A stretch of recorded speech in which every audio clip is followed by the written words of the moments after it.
ایک صاحب نے کہا کیا عورتوں کی بھی تراویح کی نماز ہوتی ہے؟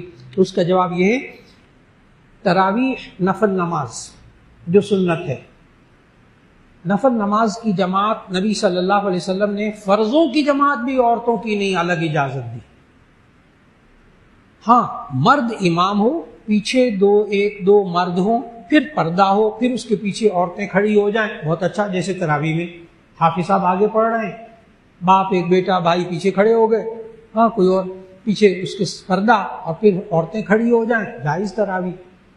تو عورتوں کی تراویح الگ سے الگ عورت کھڑی ہو، پیچھے عورتیں کھڑی ہوں، یہ شریعت کے اندر جائز نہیں ہے۔ لیکن ایک صورت فقہا نے لکھی احادیث کی روشنی میں کہ اگر بالفرض حافظات ہیں، ساری حافظات ہیں، انہوں نے نوافل میں سنانا ہے، تو ایسی صورت میں صف بنائیں، سیدھی صف بنائیں، اور وہ امام جو عورت ہے وہ بھی صف کے بیچ میں کھڑی ہو، آگے نہ کھڑی ہو۔ یہ طریقہ ہے، لیکن اس کو عادت نہ بنایا جائے۔ دیکھیے ہم عبادت کرنا چاہتے ہیں نا، یہ ایک تصور اچھی طرح واضح کر لیجئے، نماز بذات خود عبادت نہیں ہے، روزہ بذات خود عبادت نہیں ہے، یہ عبادت تب بنے گی جب اللہ کے حکم کے مطابق ہوگی۔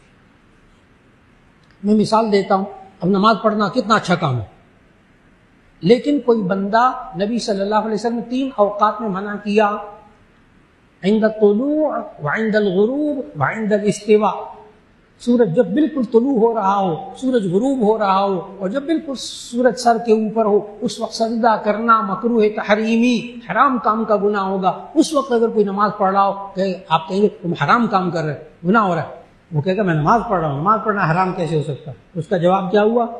نماز کو اللہ کے حکم کے مطابق پڑھیں گے، اللہ اور اس کے رسول صلی اللہ علیہ وسلم کے حکم کے مطابق پڑھیں گے تو عبادت ہوگی، ان کے حکم کے خلاف کریں گے گناہ ہوگا، چاہے شکل نماز کی ہو۔ جیسے طلوع غروب کے وقت روزہ رکھنا بذات خود نیکی نہیں ہے، کھانا پینا چھوڑنا، یہ اللہ کے حکم کے مطابق ہوگی تو نیکی ہوگی۔ اب نبی صلی اللہ علیہ وسلم نے فرمایا عید کے دنوں میں لا تصوموا فی هذه الايام فانها ايام ضیافۃ اللہ، تم عید کے دنوں میں روزہ نہ رکھو۔ اب عید الفطر کے دن کوئی بندہ روزہ رکھے گا، اس کو حرام کام کرنے کا گناہ ہوگا، وہ کہے گا میں نے روزہ رکھا ہوا، یہ حرام کیسے ہو گیا؟ جی اللہ اور اس کے رسول کے حکم کے مطابق نہیں۔ بالکل اسی طرح تراویح سنت، لیکن اس سنت کو آپ ادا کریں اللہ اور اس کے رسول صلی اللہ علیہ وسلم کے حکم کے مطابق، وہاں اللہ کے رسول کے حکم کی خلاف ورزی نہ ہونے پائے، اس لیے عورتیں تراویح کی جماعت نہ کریں۔ جی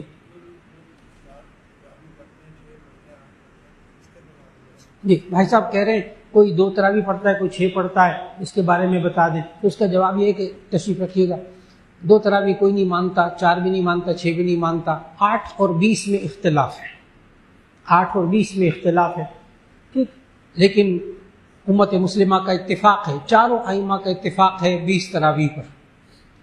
نبی صلی اللہ علیہ وسلم نے کم بھی پڑھی، تو 8 تراویح جو پڑھے گا اس کو 8 رکعتیں پڑھنے کا ثواب ملے گا، جو 20 رکعت پڑھے گا اس کو 20 رکعت پڑھنے کا ثواب ملے گا۔ اور آپ نے 2 4 6 کی جو بات کی، تو اگر کسی بندے نے 2 تراویح پڑھی، 2 رکعت پڑھی پھر چلا گیا، اس کو 2 رکعت کا ثواب مل گیا، آسان سی بات ہے، بس اختلاف کی ضرورت ہی نہیں ہے۔ کوئی پوچھے 8 تراویح پڑھنی کہ 20 پڑھنی ہے، تو اس کو یہی جواب دیں 8 پڑھیں گے 8 کا ثواب ملے گا، 20 پڑھیں گے 20 کا ثواب ملے گا۔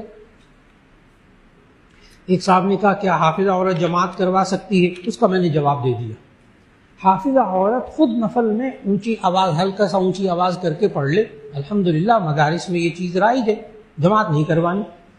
ایک لڑکیاں کھڑی ہوگی حافظہ، ایک وہاں کھڑی ہوگی، ایک وہاں کھڑی ہوگی، سارے پڑھ رہے ہیں نوافل کے اندر، جائز، سب وہاں خواتین ہوتی ہیں، بچیاں ہوتی ہیں، تو نوافل کے اندر پڑھنا قرآن مجید بچیوں کا الگ الگ پڑھ لیں نا، سنانا مقصود ہے نا، یاد کرنا مقصود ہے، یاد کر لیں، جماعت نہ کروائیں، بچیں اس سے۔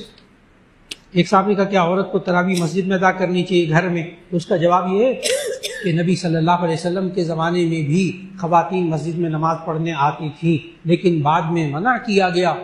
جب اس دور میں منع کر دیا گیا تھا تو اس دور میں بھی اگر خواتین شرعی احکام کی پابندی کر کے، پردے کی پابندی کر کے، محرم غیر محرم کے ساتھ اختلاط غیر محرم کے ساتھ نہ ہو، پھر اگر مسجد میں جائیں تو آج بھی جواز موجود ہے۔ جیسے جامع شفیع میں بھی جمعے کے اندر خواتین آتی ہیں، پردے کے ساتھ آئیں، ان کا راستہ بالکل الگ ہے، پھر بالکل ٹھیک۔ اور اگر ایسی صورت کے اندر وہ مردوں کے ساتھ اختلاط ہو رہا، بے پردہ ہو کر آ رہی، تو ایسی صورت میں وہ سارے جمعہ تو ہو گیا، نماز تو ہو گئی، لیکن باقی گناہ الگ سے ہوں گے سارے، اس لیے بچیں۔ گھر کے اندر تراویح پڑھ لے عورت۔